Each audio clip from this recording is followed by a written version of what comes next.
How's it going, everyone? So I've been running ultramarathons for about 4 years now, and I've always been fascinated with buckles.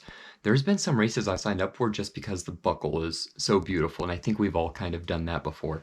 Even my second marathon, the Austin Marathon, I got a buckle. So I've been so lucky to do these beautiful races and get these beautiful buckles, and now I want to share with you guys my top 5 favorite buckles, but it's not going to be based on my experience at the race. It's going to be more just about the buckle. How beautiful is it, the colors on it, and how well does it tell the story of the race? So let's get started with number 5. So number 5 is one of the most interesting concepts I've ever seen for a buckle, a Dreamcatcher buckle.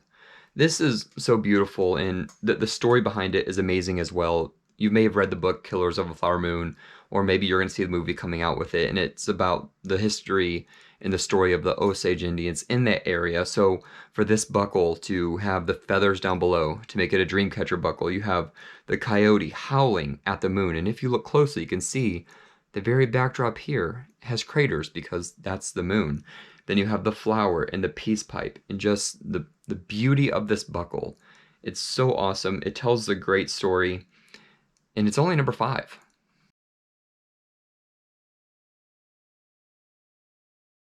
So I think this list is probably going to bring out a lot of my childhood interest because number 4 is going to be the Dinosaur Valley 100-mile buckle. You got a dinosaur head on it. It was so cool to run a tough, challenging race. But then before the race, we go down to the riverbed at Dinosaur Valley State Park, and there's fossilized footprints in the riverbed. So this buckle pretty much tells the story of Dinosaur Valley State Park. You can see the fossilized footprints. There's all kinds of dinosaur everything all over. It's just such a theme of the park. And then you have a tough, challenging 100-miler. And when I crossed the finish line, I felt like the Red Power Ranger when I got this buckle with a dinosaur skull on it. So cool. Dinosaur Valley, 100-miler, number 4. All right, number 3, you guys see the hoodie? It's Outlaw 100.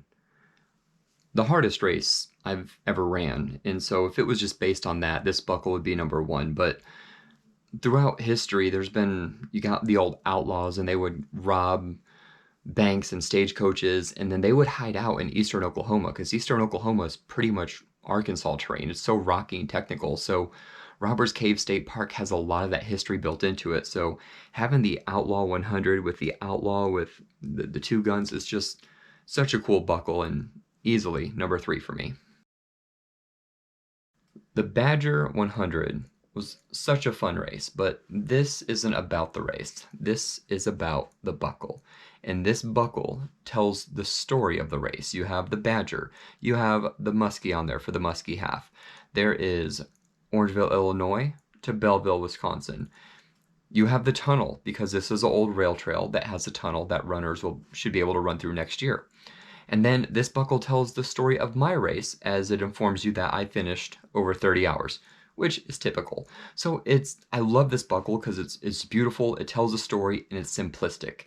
And as beautiful as this buckle is, it just isn't quite as pretty as number 1.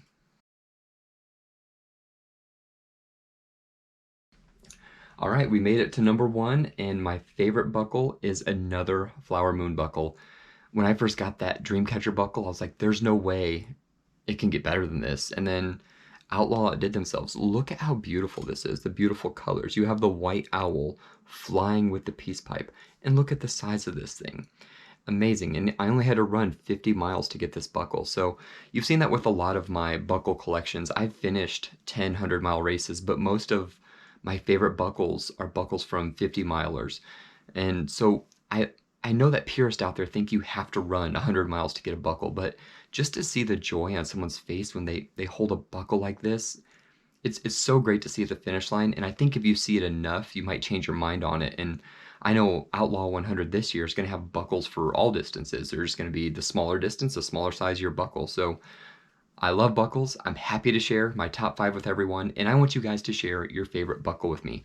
Find me on Facebook, Run Trails Eat Bacon, and find this video. Go into the comments and post a picture of your favorite buckle. I want to see what your favorite buckle is, maybe even tell a story behind it. How does that buckle tell the story of the race? And then maybe I'll have to go out and get one of those buckles myself. So I enjoyed sharing all this with all of you guys, and until next time, run trails and eat bacon.